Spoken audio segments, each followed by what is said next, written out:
Welcome. This is Rex Miller, and I am the founder of an organization called Mindshift. And today we're beginning a series on the components of a high-performing team. Now, this can be a project team. It can be a team within your workspace. The work for me began over 15 years ago when we were looking at the challenges in highly complex, large-scale capital projects. So you're going to be learning the fundamentals that, if you apply them, will consistently help you produce a high-performing team. We're going to begin the series by showing you two separate teams. One is a leadership team for an organization that is what I call a rapid growth, high-performance team. Now, they need some help, like every team does, and we'll talk about the elements that they need to look at to help them take some of the stress and the pressure and look at more of a collective approach to accomplishing things than the heroics that they're now experiencing. The second team is a team that has just gone sideways. It is spiraling down. It's highly toxic, one of the most toxic situations that we have ever walked into. We're going to show you the tools we use to help us pinpoint where to spend our efforts and how to help this team see where they can turn things around. One of the tools is the Wiley product called the 5 Behaviors of a Highly Cohesive Team. That's a great aid in looking at the foundations of high performance and where the team is breaking down. The second tools are the combination of Strengthsfinders and CoreClarity. That is really our surgery tool. That gets us into the personal dynamics that usually are the things that keep projects from getting back on course. The issues are a small part of it. When a team begins to go sideways, it becomes personal.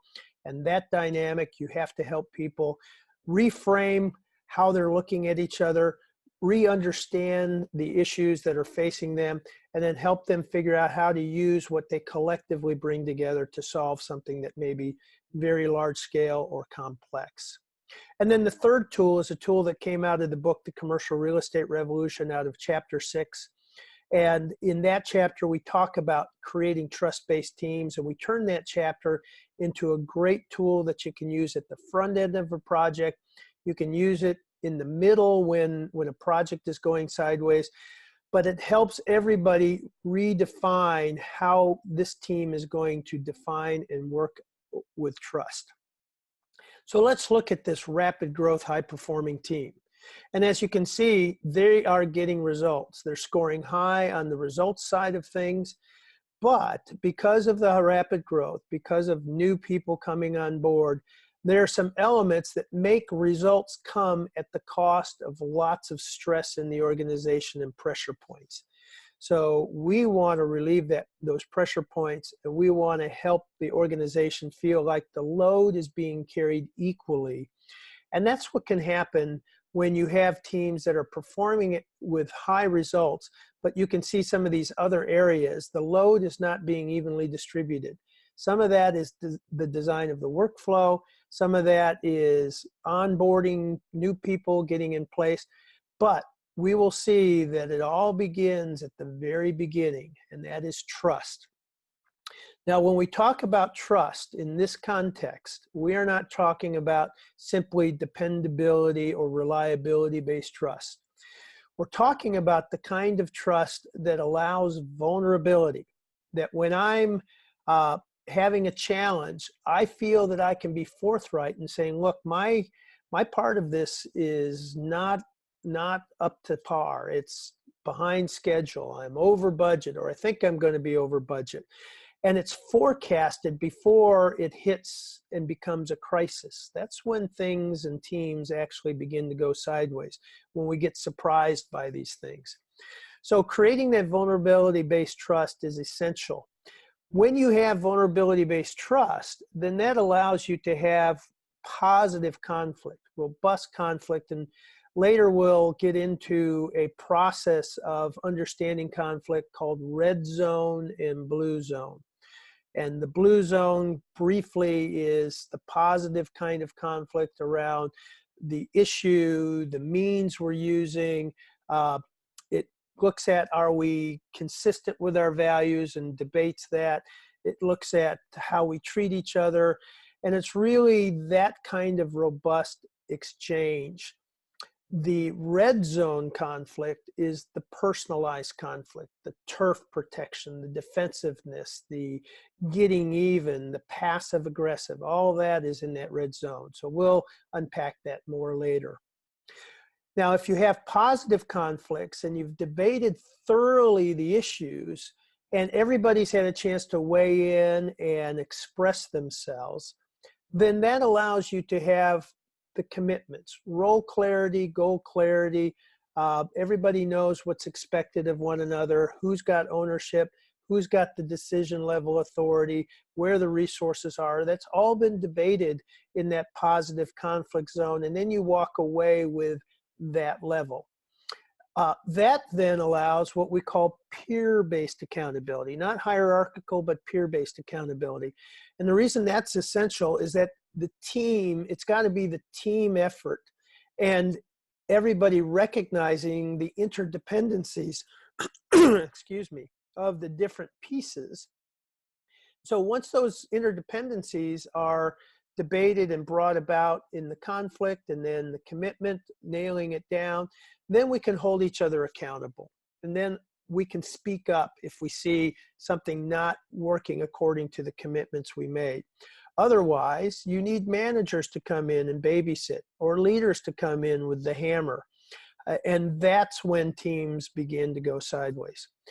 Now, it's interesting that accountability in this particular team rates in the red zone. It's in the low zone. It's close to being in the medium zone, but it's still in the very low area, which means that this group doesn't feel like it has the ability, either the permission or the ability, to hold each other accountable. Now, there's a couple factors to this that we know that we will factor in. One is that some of the members are new to the team, so they haven't been fully integrated. Also, several of the team members are distributed, so they don't have contact with each other.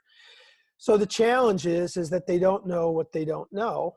And because of that, they don't feel like there's mutual accountability, and some people have to carry a higher load than others. But they still get results. Let's pause for a minute and look at what this team feels that it needs to do in order to build more trust at the bottom level.